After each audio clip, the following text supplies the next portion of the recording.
Previously, we had an overview of the endocrine organs, and this part of the lecture will now focus on the general principles related to endocrine physiology.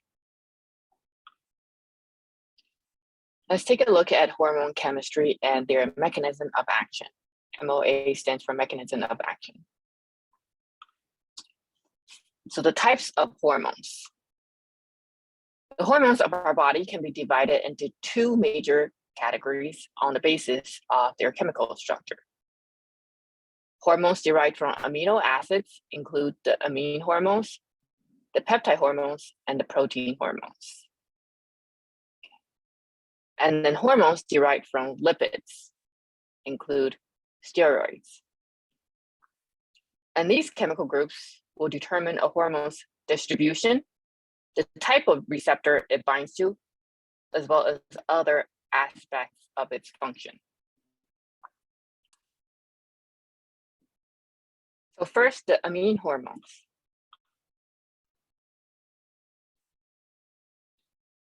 Hormones derived from the modification of amino acids are referred to as amine hormones. Typically, the original structure of the amino acid is modified such that the carboxyl group is removed, whereas the amino group remains. And in our body, tyrosine is synthesized from phenylalanine. Amine hormones are then synthesized from the amino acids tryptophan and tyrosine. And we'll see examples of those in a later slide. Now, thyroid hormones are derivatives of the amino acids tyrosine.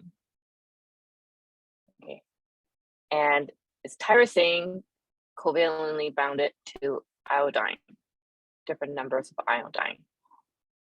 And the two principal thyroid hormones are thyroxine, T4, and triiodothyronine, T3. And so as shown in this diagram, the thyroid hormones are basically two tyrosines linked together with the addition of iodine at 3 or 4 positions on this aromatic ring. And the number and position of the iodines is very critical to its biological activity. There are other iodinated molecules that are generated that have little or no biological activity. And so an example is the reverse T3 or RT3. So a large majority of the thyroid hormones secreted by the thyroid gland is in the form of T4. Okay, you can see large majority, 85 to 90% secreted, is in the form of T4. But T3 is actually considerably more active. Okay. Although some T3 is also secreted, the bulk of T3 is actually derived from deiodination of T4 in the peripheral tissues. And that's not something you have to worry about, but I just wanted to make you aware. So thyroid hormones in general, whether it's T4 or T3, are poorly soluble in water. And so almost all of them, more than 99% of the T3 and T4, actually circulate in blood, bound to the carrier proteins instead of being free. And there is a number of principal carriers for the thyroid hormones, which we won't go over here. But the function of these carrier proteins is they allow the maintenance of a stable pool of thyroid hormones from which the active and free hormones are released for uptake by target cells. Okay, so it keeps a steady supply of hormones that are constantly provided in the bloodstream.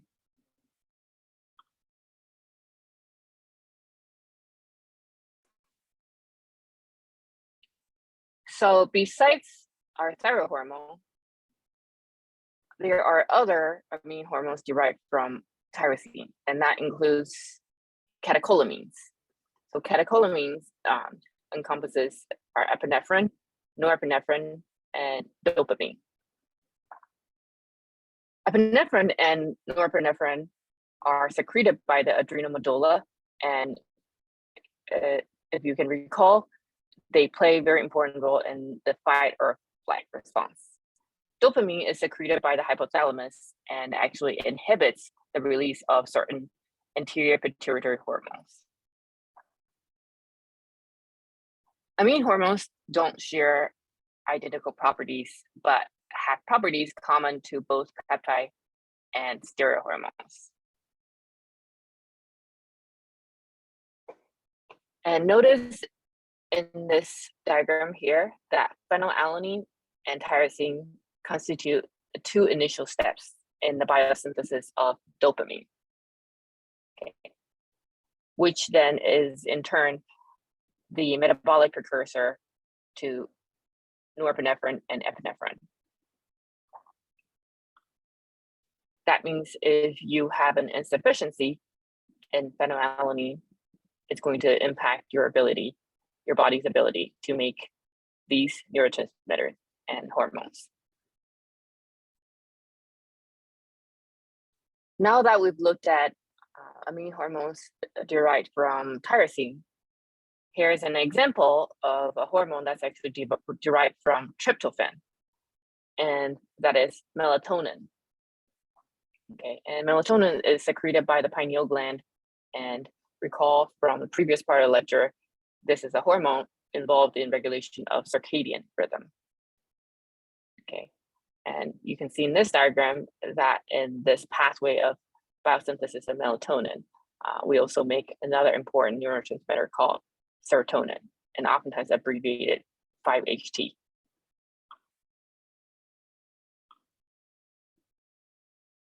Okay, we're going to move on from amine hormones to peptide and protein hormones. So whereas amine hormones are derived from a single amino acid, peptide and protein hormones consist of multiple amino acids that link to form a chain. Peptide hormones consist of short chains of amino acids, whereas protein hormones are much longer polypeptides. And both types are synthesized like other body proteins, where DNA is transcribed to mRNA inside the nucleus. And then the mRNA is then translated into amino acids and into the amino acid chain of the peptide chain, okay? And peptide and protein hormones are hydrophilic and lipophobic, okay? Meaning they cannot really cross the plasma membrane. And so what that means is they're going to bind to receptors on the surface of the cell, as opposed to cytosolic or nuclear receptors. Okay, so they're going to bind to receptors on cell membrane, and that typically is coupled to internally anchored proteins like the G protein coupled receptor pathway. And then the receptor complex activates a series of intracellular molecules called the second messengers, which we previously talked about. And that will then initiate a series of activities inside the cell through this signal transduction pathways. And so if you recall, the use of second messengers enables that amplification of the initial signal.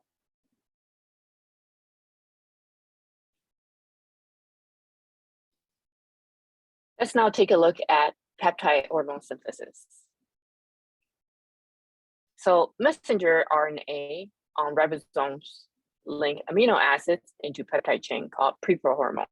And this preprohormone is directed into the lumen of endoplasmic reticulum, ER. Okay.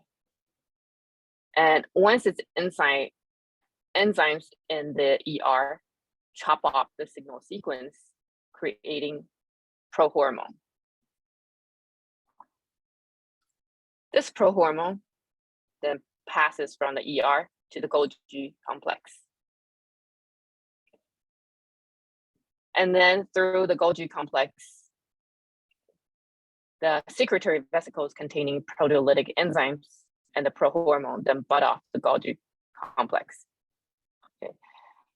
The enzymes, the proteolytic enzymes, that is, chop off the prohormone into one or more active peptides plus additional fragments that are inactive. Okay, and then the secretory vesicle then releases its contents by exocytosis into this extracellular space. And then from there on, the hormone moves into the circulation for transport to its target.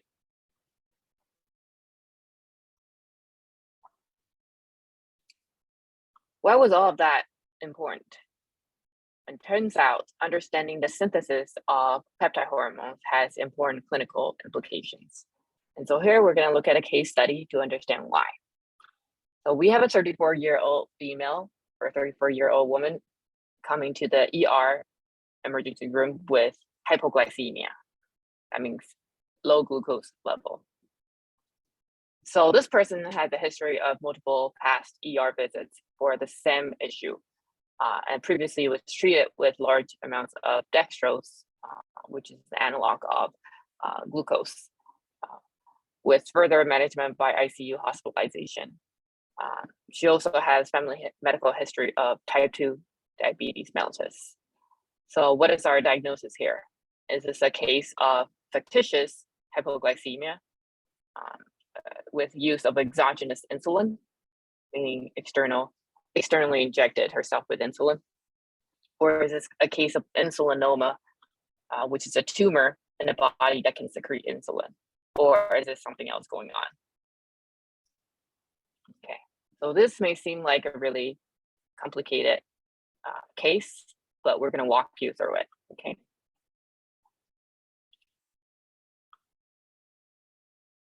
So understanding this case and solving this case requires us to talk about insulin. Insulin, recall that insulin is a hormone secreted by your pancreas that causes your cells to uptake glucose, okay? And that in turn lowers your blood glucose. And insulin is an example of peptide hormone, okay? And here we can see in the biosynthesis pathway of insulin, we have pre-proinsulin that's cleaved to yield proinsulin, which is then cleaved into two fragments. One is the active mature insulin. The other is an inactive fragment, which we call the C-peptide. Well, this C-peptide doesn't really have any biological activity, but it's useful because it can be measured in lab, okay? And so look at C-peptide as an indicator for a biosynthesis of insulin. Whenever your body makes insulin, it's also going to make C-peptide at the same time, okay? Whereas a person who is taking exogenous insulin, injecting herself with insulin, right? The man-made insulin isn't going to contain this fragment, okay? So this is a case of fictitious hypoglycemia. Fictitious disorder is not our focus here, but basically these are individuals who feel a sense of control by sustaining a sick role for medical attention and or emotional support. So it's a psychiatric diagnosis, but also a medical one because she injected herself with insulin. So she has hypoglycemia secondary to fictitious hyperinsulinism. And so all of that may not make sense, but what you should understand is that C-peptide is a byproduct of insulin production by the pancreas. And so the level of C-peptide gauges the amount of insulin that your body is producing. Endogenous insulin production corresponds with an increase in C-peptide level, whereas exogenous insulin administration is not associated with an increase in C-peptide level. And because the synthetic or man-made insulin does not have C-peptide, a person with low blood sugar from taking too much insulin will have low C-peptide level, but a high level of insulin. Okay, so that's over here. So this person taking exogenous insulin will have low glucose. Okay, and the insulin level, because on lab, when they measure insulin, they're measuring both the insulin your body produces as well as the insulin that the person has injected herself with. However, if you look at the C-peptide in this person, okay, it reveals that because it's not insulin made by her own body, so the C-peptide level is actually repressed, okay? Because your body senses there's already enough insulin, so it represses its intrinsic synthesis of insulin, okay? And so that means C-peptide level is going to be repressed. And then so is this proinsulin level, which can also be measured on lab, okay? In the case of insulinoma, a tumor that secretes, causes a pancreas to secrete too much insulin, okay? So take a moment here to consider what this implicates in the level of these laboratory parameters.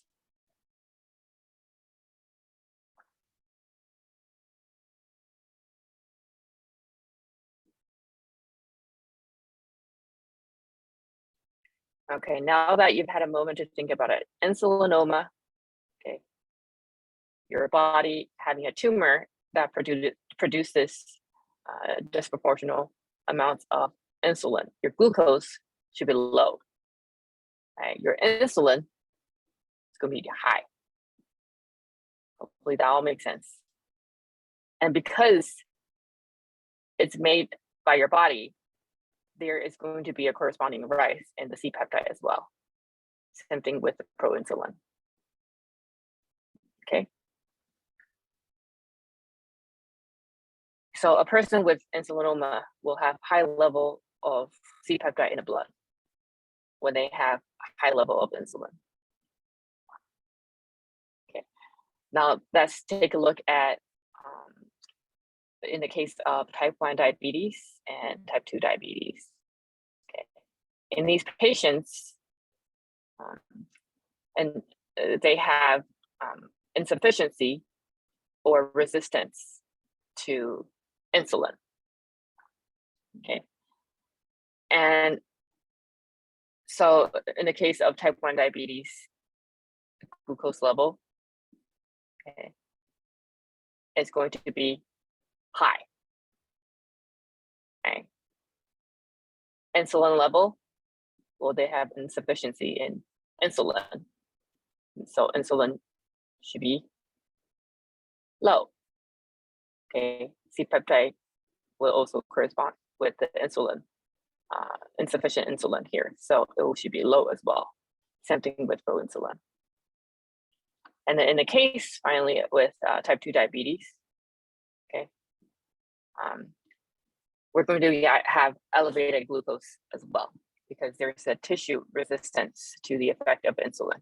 So the glucose is high, okay? And depending on the stage of type 2 diabetes, okay, the insulin, C-peptide, proinsulin level may be normal or increased. What happens is the tissues have become resistant to the effects of insulin. And so initially, pancreas tried to ramp up its production of insulin. And in the process, it's going to increase its synthesis of this proinsulin as well as C-peptide. Okay. So take a moment to try to fill out this table on your own. Okay, so that make sure you understand what we just went over.